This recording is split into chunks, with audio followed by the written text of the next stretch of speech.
This is a snapshot out of the music manual of how music conceptualizes a wetland. We've got a sediment pond or an inlet pond up front, and then we've got our main wetland macrophyte zone area. That's just showing it in cross-sectional view. We've got our extended detention depth. We've got our permanent pool depth, and in music, that's just a volume that we're putting in. These are quite important to the effective functioning of the wetland. If we make these depths too deep, what we'll see, unfortunately, too often is that the plants basically won't grow, they'll die, and then we end up with an open water pond instead of a wetland that's supposed to be full of lots of vibrant growing plants coming up through the water. There's the bypasses and the overflow weirs, various parameters going in here that we can potentially check. So what do we look at? I will caveat this, that the design guidance in South Australia is largely silent on providing specific design guidance on depths for wetlands. The Melbourne Water Constructed Wetland Design Manual has come a long way in prescribing some really clear guidance around depths to try and make sure that the plants survive. And in setting up the music modelling guidelines, we have leaned on some of the Melbourne Water reference material to come up with some good guidance around those depths. And hopefully that material will be brought across to South Australia in due course. So in terms of extended detention, we're checking that it's less than 350 millimetres or 0.35 metres.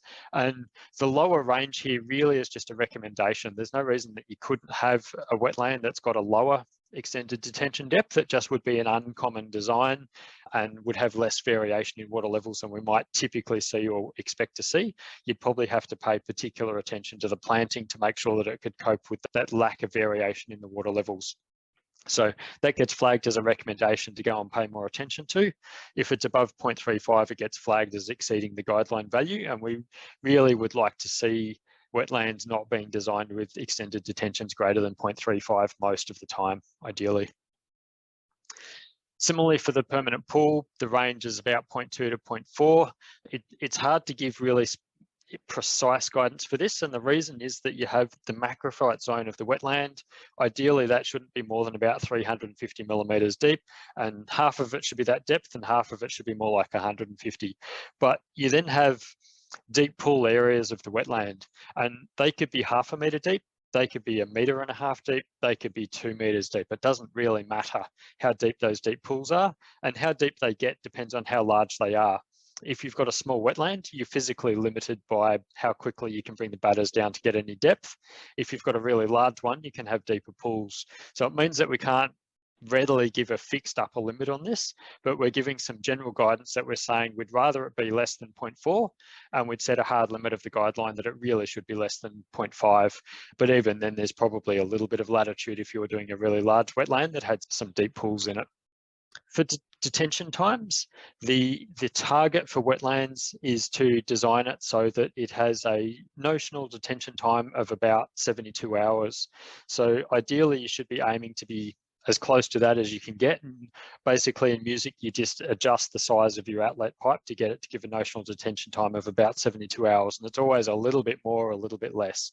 So we do allow a little bit of latitude for it not being perfectly on the money. However, if you're in a situation where you're retrofitting a wetland with a constrained site, you're limited in space and you can't really get it to work as well as it should, then you can drop that detention time as low as 48 hours at the minimum, and that would be acceptable in that sort of council retrofit into a park situation. In a new development, there's no good reason why we should be reducing that notional detention time below 72 hours. If we're finding we're struggling to get to treatment or something, you should be increasing the size of the wetland, not dropping your detention time down to 48 hours or less than 72. In the music guidelines, these are the parameters that are set out for wetland. So what we've got here is we've said either this is a guideline requirement or that it's a recommendation. We've recommended the low flow bypass should generally be 0. Doesn't mean it can't be. In some cases, you might have no choice. You might have a low flow bypass bypassing around your wetland. The consequence of that will invariably be that you end up with poor treatment performance, because as soon as you bypass low flows, you end up bypassing the majority of the flow volume that happens in the regular events that occur every other day, which make up a large proportion of the total stormwater flow volume. So as soon as that's not 0, start getting some problems there. That said, stormwater harvesting, pumping water out of a waterway into a wetland for treatment, there are special cases that go on where you might deviate from that. The high flow bypass, typically that's calculated as a design flow event, or alternatively, you leave it at an arbitrary high value and allow the model in music to represent it. Basically, it lets the wetland fill up, and then once it gets above the extended detention depth, it allows the water to start spilling freely over the weir. I will just comment on that. When it does spill over the weir, just be aware that that's coming out of the sediment pond and then being routed around the macrophyte zone. But it is still effectively protecting the bulk of the wetland, not just the sediment pond, and routing those high flows around the wetland. In that configuration, it is the depth of the wetland that is dictating when the bypass will occur, and overflows will occur at high flows. The other situation you can have is that you set a high flow bypass pipe that says, we've got a 300 mil pipe into the wetland. It can only carry a flow of so much, and that's about the 1 in 1 year flow, and everything above that will get bypassed around the wetland around a bypass channel. Doesn't matter how full the wetland is, that bypass will always be in effect. So they're the two ways you can set up the wetland. Both of those are valid design responses. In this case, we've recommended that it should be consistent with the 1 in 3 month flow, or alternatively, it should be set at the 100 cubic meters a second if they're relying on the overflow weir. EDD and permanent pool I've covered. And then we've just noted that for exfiltration for a standard wetland design, we'd generally expect that you're assuming that there's no significant exfiltration, or in plain language, infiltration running through the base of the wetland and infiltrating into the soil under it. Either the in situ soils have fairly low infiltration, or alternately would be introducing a liner into that wetland so that it's not actually infiltrating a lot of water. There is some talk about ephemeral wetlands and having wetlands where we actually do allow some of the water to infiltrate, or even intentionally allow it to infiltrate, where we're trying to chase volume objectives that's starting to be talked about in the other states. But designing of those requires a whole nother level of design and thinking to make sure that the plants can handle those conditions, and that we've thought through the infiltration pathways. So for now, we'll keep those at 0. Touching on a couple of other ones, with the advanced properties, nearly always what we're checking is that the defaults have been preserved and that people haven't gone and started tweaking things in the background. And this is useful to give council comfort that the consultant, either not knowing what they're doing and not knowing what's happening with music, or possibly intentionally, has gone and changed some of these advanced parameters in the background, like weir coefficients, which realistically, in 20 years of music modelling, I don't think I've ever actually adjusted the weir coefficient, or maybe more than once or twice. So you probably shouldn't need to touch these parameters most of the time. Things like K and C star control the pollutant, the rate at which the pollutants are treated in music. So K is the decay rate, or the slope, how quickly pollutants are treated. C star is the asymptote, or the highest level of treatment, the lowest concentration that pollutants can achieve in that treatment system. There is rarely a need to adjust those, but there are some situations. For example, the parameters in the upper portion of the bioretention are representative of a swale or a sediment pond, and the assumption is that it's untreated water coming in. But alternately, that could be configured with parameters for a pond, because you've got an upstream sediment pond and you're assuming that there's some treatment occurring before that upper portion of the bioretention. Largely becomes moot because the water then goes through the bioretention itself, and there's a separate set of equations that then further improve the quality of the water. But those parameters for the upper surface area portion do actually influence what happens with the overflows from the bioretention. So there's situations where you occasionally might make some changes to that, but we expect them to be very rare, and where they happen, they need to be clearly justified. Let's try running a wetland through the Auditor. This is located in the Adelaide dry climate. If we look at some of the results we're getting from this, so we're seeing the extended detention depth in this case is 0.5 metre. This is well over the 0.35 metres. It's deeper than we'd like a wetland to be.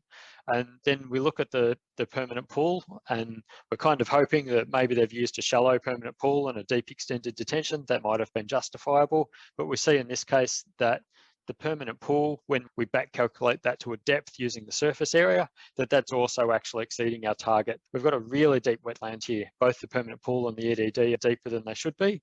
This is definitely going to put plants at risk, and there's going to be a problem with this system. Realistically, what we're probably going to end up with is an open water pond rather than an effective functioning wetland system with lots of plants in it. This to me would be a red flag to go back and talk to the the designer and say, hey, can we talk about this wetland? Is there anything we can do to reduce the depths? Try and get a system where the plants are being kept alive and functioning well. That may mean you need to have a conversation about what the original design intent was, what the footprints allocated for the wetland were. Can it be increased in size? And if that's not possible, do you consider accepting a reduction in the intended performance of that asset, maybe making that up in some other way to make sure that you end up with an asset that's well designed for the site and is actually going to function well. I'd rather have a wetland that is well designed and has good plants in it than is oversized and just ticking the box to get the 80, 60, 45 in music, but in practice is probably not going to work very well. One caveat I would put on this is that if someone does want to have one of these depths greater than the recommendations, what I'd be asking for is that they do the additional work of an inundation frequency analysis on that wetland to show that the inundation patterns, the period of time the water levels are sitting above different thresholds are not too excessive for the plants and that they'll actually survive okay, and that they've chosen plants that are suitable for those more difficult conditions. There is an additional tool with the music auditor called the Wetland Analysis tool, and you can actually use that to go and do these inundation frequency analyses. It is really just an initial screening, and there probably is a bit more work by an ecologist if people want to go down that pathway to make sure that those plants are suitable. The WSID technical manual is pretty well silent on these. There's no hard and fast rules. So we have referred to the Melbourne Water Guidelines as probably the best guidance that's available on wetlands at the moment. There's other things like the Healthy Land and Water Guidelines that have some different guidance. Some of their guidance is a little bit different and tailored for Queensland because they get heavier rainfall. So for example, they allow detention time in wetlands to be reduced back to 48 hours just because their wetlands are 5 or 6% of catchment, whereas ours are more like 3%. So to get anything practical up there, they've had to make some concessions and allowances on the guidelines. In this case, the Victorian ones are probably more translatable and applicable for South Australia. Some of the other things we'll look at, in this case, notional detention time falling a mile short of where we want it. That's definitely problematic. We'd look for some changes there. And then we see there's been some other changes made in the background to the advanced parameters. Now, maybe this is indicative of an advanced user that really knows what they're doing and they're trying to set up a wetland to be really close to what's designed.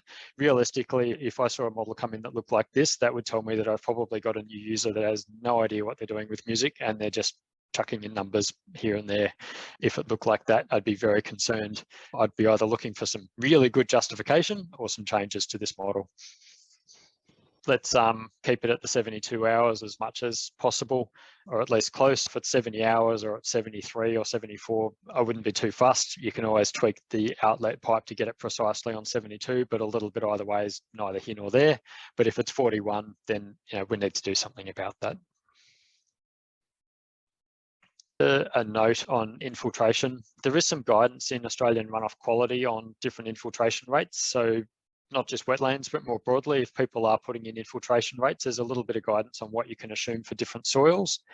Where infiltration is being used, ideally what I would say is that it should be based on geotechnical data where there's actually been some testing at the site, or at the very least, you should know what the soil type is at the site and be able to say we've used an infiltration rate that is conservative for that soil type. The second thing that's important, and this is starting to come through in a few different guidelines, is that we need to check that any pollutant loads coming through in exfiltrated water then routed back to the outlet in music. So what we're saying is that groundwater, just like a waterway, is a receiving water body. It can be impacted by the pollutants. We should be counting any pollutants that are being infiltrated from the site down into the groundwater and accounting for them in our outlet flows and pollutant loads. What that means is that we might be counting the flows going that are infiltrating, but we won't count the pollutant loads. We'll be adding them back to our outflows so that we're making sure that we're properly treating those receiving waters and that we're not contaminating our groundwater. Interestingly, we had a chat with Melbourne Water's groundwater people about these kind of risks, and they said, well, we would actually be more worried about pollutants going down to groundwater than we would going into the surface waterways, because most of the surface waterways are not in great condition already, whereas some of those groundwater ecosystems are actually quite pristine and relatively untouched. So it is actually important to make sure that we're treating that water well. Generally, we'd look for no changes to the advanced parameters. With the CSDRs, it is possible for people to modify those based on the shape of their asset. So if you've got a round asset, it'll have a low number of CSGRs saying that it's hydraulically inefficient. And if you've got a really long skinny asset like a swale, that might have a high number of CSGRs saying that it's very hydraulically efficient. The water is really evenly distributed throughout that system and it's being fully engaged as stormwater flows through it. Generally, the number of CSGRs music assigns to each of the treatments is on the generous side of things. So generally, I wouldn't touch these unless you've got really good reason. And if you find that you're lowering them because you've got a particularly poor design, it's probably better to improve the design than to dumb down the model to match a poor design, ideally. Equally, it's worth saying, if you are trying to represent an actual real system, that is the one situation where you might change these to try and represent what's happening in a real system, and maybe it is poorly set up for whatever reason, and you're trying to replicate those conditions.